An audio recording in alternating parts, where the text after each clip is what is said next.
apply it out to something more specific to sustainability is Maja. So welcome to the floor.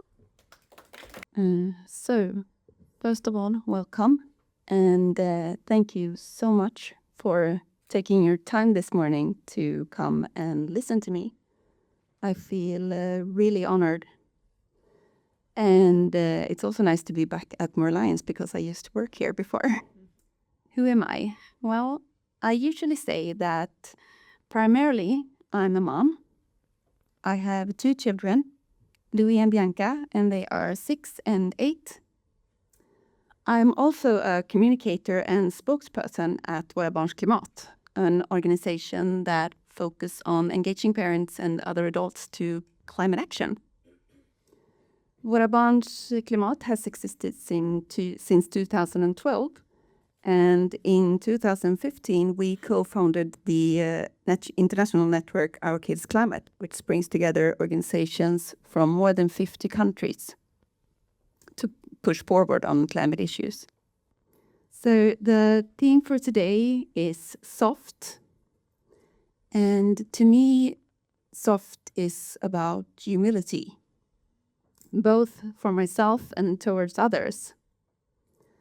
It's about being moldable to the times we're living and be able to change for a better cause. These are serious times, a time where the decision we make every day can either help or harm our planet. And how we choose to act will affect the kids and the future generations. So this is a time where each of us is important. And I want to start by sharing a really short film.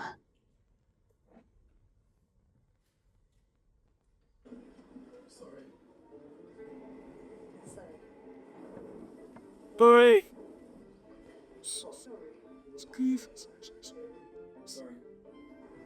Sorry, as climate scientists warn of disaster for the next generation if there's no reduction of fossil fuel use.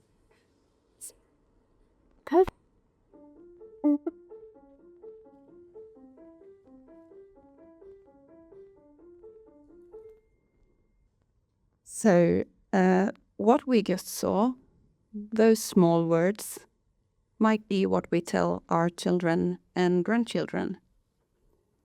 I don't want to do that, and my drive started right there. When I became a parent, something happened. Of course, a lot happened, but what I started thinking more about was the future and the life that must continue beyond my own lifespan. It was the summer of 2018, and I spent a lot of time in our summer house near the sea. I took long morning walks with my son in a baby carrier and his little sister growing inside my tummy. So I was literally carrying the next generation, but for what future? That summer was warm in Sweden, 2018. Several heat warnings were issued, and large parts of July were dominated by prolonged drought and wildfires. I felt very strongly that something was not right with the climate, and it made me start reading up on it. And the more I read, the more I understood that the scale of it, but also how the connections between how we live our lives and how the climate is affected, and also the other way around, how we depend on the climate. The climate issue affects just about everything, and it's very important for us to understand if we are to be able to act in time and take it seriously. So what about food? Well, without pollinators, our plates will be almost empty. Every other bite we eat depends on their work. Climate change threatens both pollinators and biodiversity, and ecosystems are now being disturbed. With an unpredictable climate, growing crops also becomes more difficult. In Sweden, we are far from self-sufficient. If you walk into any other grocery store, you will soon realize that we depend heavily on imports from other countries. And these are more affected by climate change. So what about housing market? Well, with the risk of rising sea levels, it becomes harder to get insurance for coastal towns. And without insurance, banks won't give you mortgages. And this will lead to a shift in the housing market, and the economics will be affected as well. And we have seen this in Miami already, because wealthier people who used to live by the sea are now moving up to the hills. And those who is less well off have to move down to the coast. Infrastructure. Well, climate also affects our infrastructure, and global warming leads to more extreme weather, and floods and storms and wildfires are becoming more frequent. Building and maintaining infrastructure is very expensive. So what about migration? Research shows that the risk of conflict doubles with a 2-degree rise in temperature, and according to the ICC, climate change is the greatest threat to world peace. War, rising sea levels and conflicts and difficulties in farming lead to migration, and the UN predicts that by 2050, we will have about 1 billion climate refugees. And to put this in perspective, today we have about 70 million refugees worldwide for all sorts of reasons. And health, I will talk more about that, but climate crisis causes your major health risks, and older people and children are most vulnerable to this. So anyway, what I realized was that all these issues is connected. The climate frames the whole picture. And without a stable plan, we have no foundations for anything else. And this insight made me really scared. And fear is not a pleasant feeling, right? And as humans, we can deal with it in different ways. We can become paralyzed and unable to act. Another common instinct is to run away and maybe hide from what is frightening. Or maybe we shut ourselves off. But I was carrying 2 children, and with that comes a great responsibility. As parents, we do everything for our children. Car seats are safer than ever today. We are terrified they might choke. And we have entrusted them to life, so it is our duty to do the best we can. And not just today, but for their future. So instead I focused on what we are capable to do as individuals, to act on what scares us the most, and to find a way through the fear. To turn those feelings into commitment and action. So I used my fear as a driving force. And the first thing I did was to take a look at my own climate behaviors. Could I reduce them? Could I change my behavior? There was a lot I could do, actually, and it was quite simple. It was also very freeing to live in line with my values. So what did I do? Well, I stopped flying because 80% of the world population has never even been on a plane. So I figured, why should I? We switched to an electric, because I still wanted to travel and see the world and show my children the world. So we switched to an electric vehicle, and we also bought a pre-used old caravan. And by this we takes us around Europe in the summers, and the travel itself becomes a bit of the experiences. I stopped also buying new things because there is already enough clothes to last for 6 generations, and the second-hand market is overflowing with stuff. There are even reusable coffee filters these days. Food, well, I became a vegetarian and tried a lot of new dishes. And since habits come from early life, it felt important to also introduce my children to this. But this is a bit hard, actually. And they still eat meatballs, though. Money, yeah. I also moved my money because it's very important to understand that money in the bank doesn't just sit there. They're invested in business and companies and funds that can either help or harm their transition to a sustainable future. But so what I want to say also, even though of this, I'm far away from perfect. I will never be perfect, and that's okay, because the world doesn't need a few people doing a lot. We need many people doing a little, because when we change our habits and share our thoughts, social norm begins to shift. So maybe most importantly, I found myself a network to get new perspectives and also to get comfort in my feelings. I also started talking a lot about climate with my children, with those around me, and at work. How do we talk about climate change?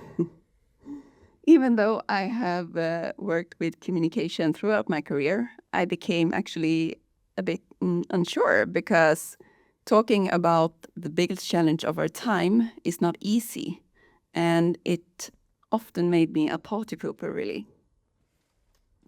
So I went back to rhetorics and the concepts of ethos, logos, and pathos, and I studied this for a bit. And I also wrote an essay about climate rhetoric, which now I have put it out on. I also made one paper about it, so it's available for you if you want to download it, because I really hope you will start talking more about climate. So it's at Våra Barns Klimat's webpage, but you can just contact me if you want to have it. Okay, so just a bit of what I found out, or what I started thinking about when it comes to how to talk to people about climate and the rhetoric. So ethos is about trust and authority, and the logos is about logic and facts. But this I want to remind you of, that you don't need to know everything to talk about climate. That's not the point, to know every emissions and every numbers, because you should know that 99.94% of scientists agree that climate change is caused by human activity. So you can use that percentage. And I also think that the most important part when it comes to talking about climate is to use the third part of rhetoric, which is pathos, emotions and the feelings we can bring out. It's about leading with emotions rather than just facts. And it's also easier because no one can really argue with your feelings. You can always share your feelings about the climate. And so I want to encourage you to let the feelings be a part of the conversation, and to open up, and also to let other people in. So to go back to the holistic view again, if you take a moment and just look at these images, to keep this, we need to act on climate. So you can always talk about this. Okay? Without a stable planet, we can have no coffee. The sea levels will rising. There will be no forest walks with blueberries for our kids, no skiing. So this is something we want to keep, right? Okay, so why are we struggling? Well, during the pandemic, we saw that we could change quickly. We could give up things we normally enjoy. Maybe we did this because the threat was clear and come from outside. A virus we could all agree on. We held press conferences and made big sacrifices in our everyday lives, not just because for ourselves, but for each other. But with climate crisis, we tend to act differently. Maybe because here we ourselves are a big part of the problem, and our habit, our comfort, and maybe even the life of our businesses, the life work of our businesses needs to change. And realizing this can be hard and painful. And that's okay, but we still need to do it. So here we are facing a huge transition that must happen, and we know what we need to do, yet we do not act. Why? Some common excuses that has been found in studies are these. So identity. Well, maybe we have built our whole life around things that harm the climate. Maybe we have become someone who always wears the latest fashion, is a globetrotter, loves to grill and eat meat or drive a car. Who will we be without that? Budget thinking. Well, another common attitude is to think in terms of credits and debits. For example, we might recycle so much that we think that we can treat ourselves with a little trip. Well, this can work, but then we have to calculate correctly and fairly. And to be fair, we have about 1 ton emissions per person to use. And in Swedes, we usually have about 7 tons emissions yearly. So to start, we need to reduce a lot. Comparisons are also common, like someone else is worse. And we usually don't compare ourselves with people in Ethiopia or Kenya. In Sweden, we like to compare ourselves to China or US. And yeah, China's emissions are higher in total, but they are also a lot of more people. And a lot of their emissions come from our consumption here because we have factories there. However, we will always find persons far worse than ourselves. Compared to Jeff Bezos, our emissions is almost nothing. Limitations in everyday lives. The system needs to change. Or it's up to politicians and companies to fix this. Maybe you recognize these phrases. Politicians and companies have a key role in climate transitions, but so do you. Because change happens in the space between the system and the individuals. When we start to move, when we start to change our behaviors, society begins to shift. And another common excuse is little me. And of course, it can feel like a drop in the ocean if I'm the only one who has to stop flying, or I'm the only one who has to stop eat meat. Especially if we feel alone doing it. But we are not alone in wanting to make a change. We are not alone. There's an excited study published in the journal Nature this year. 89% of the world's population want their government to do more to fight climate change, and 86% support climate action. And 69% are even willing to contribute financially.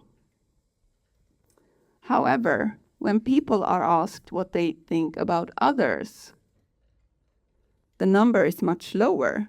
The trust is lower. We simply don't believe that others are willing to contribute as much as we do.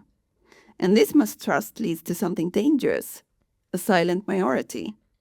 People who actually care but don't act because they don't think others are willing to do the same. So we stay silent. And if we stay silent, nothing happens. The children are close to my heart, so I have to speak a bit about them and the hopes. So again, a report published in Nature this year suggests that under a 1.5 Celsius global warming scenario, about 52% of today's 5-year-olds will experience unpreceded exposure to heat waves. And this is compared to 16% of those born in 1960.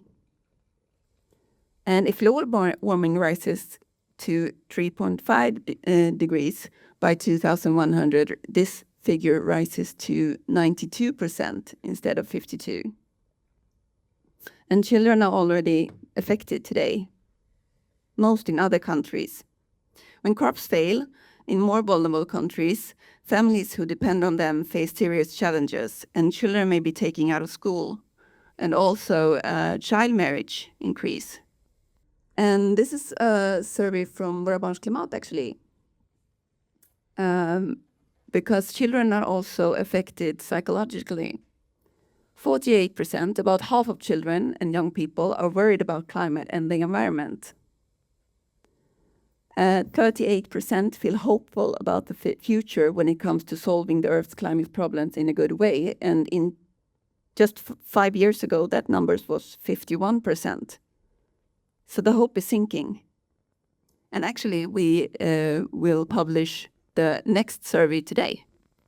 So yeah, we also need to talk to children about their future, because if they are worried, we should understand that this is healthy reaction to a real threat. So it's not something we should cure, but rather transform and help them transform it into action. And the best way to do this is by acknowledging their concern and showing that we are taking action as adults. And also, today our emissions are still increasing. If we keep going like this without making any changes, the planet could warm by 2.7 degrees by 2100. And that might not sound like much, but then we need to know that the last 10,000 years, the Earth's average temperature has only changed by about plus or minus 1 degree. So this means we are pushing the planet into a state where we had never experienced it before. We will see more extreme weather, a greater risk of floods and drought, and sea levels rising by nearly 1 meter, and a big loss of biodiversity. Okay, so I just want to do a short visualizations together with you, and I really hope you will join me in this. Is it okay?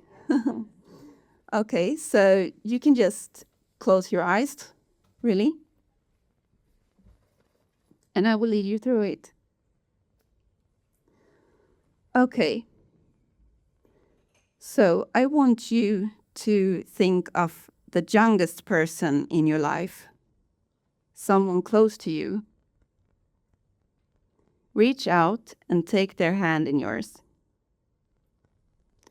Next, think of the oldest person in your life, also someone close to you. Reach out and take their hand in yours, in the other hand. Visualize the day when the youngest person is as old as the oldest person is today. It is around the year 2100, and the Earth's average temperature has risen by 2.7 degrees. What does society look like? What food is available in the grocery store? What sounds can be heard when walking outside? How does it feel to breathe? Who still has the right to clean water? Does the earth feel safe? This future is what business as usual means. And that being said, not acting is also a choice, and that choice comes with serious consequences. But still close your eyes, because I want to tell you that there is another option, another possible scenario, and I want to share this with you as well. So don't let go of the little person's hand. Let's try again. So still, the youngest person you know is as old as the oldest person is today, and it is around year 2100. But now we have succeeded in limiting Earth's average temperature to 1.5 degrees. The person whose hand you're holding takes a walk outside. The city is greener, with less car traffic, built for cyclists and pedestrians. Instead of asphalt, parks with large garden flourish. The trees provide shade, and buzzing bees and birds are singing. The air feels fresh. And all over the world, people can turn on the tap and pour themselves a glass of cold, clean water. This is a future we can all help create. It means each of us is doing a little bit more in our different roles as consumers, entrepreneurs, journalists, politicians, citizens, and parents. And that being said, it is a privileged opportunity to live in this time. A time where we have the power and the chance to truly shape the future of our planet, because future generations may not have this chance, but we do. You may open your eyes.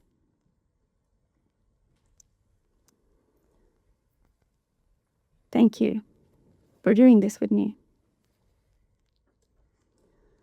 What do I want to say with all this? I want to share my inner drive, my why, because there has to be one. The society we live in is built around consumption. We measure success by GDPD. GDPD is our proof that everything is going well. But things are not really going well just because GDP is rising. So as climate activists, or simply as informed people, we constantly have to push against the current. We must drive the transition forward in an inclusive and humble way, and that requires inner motivation.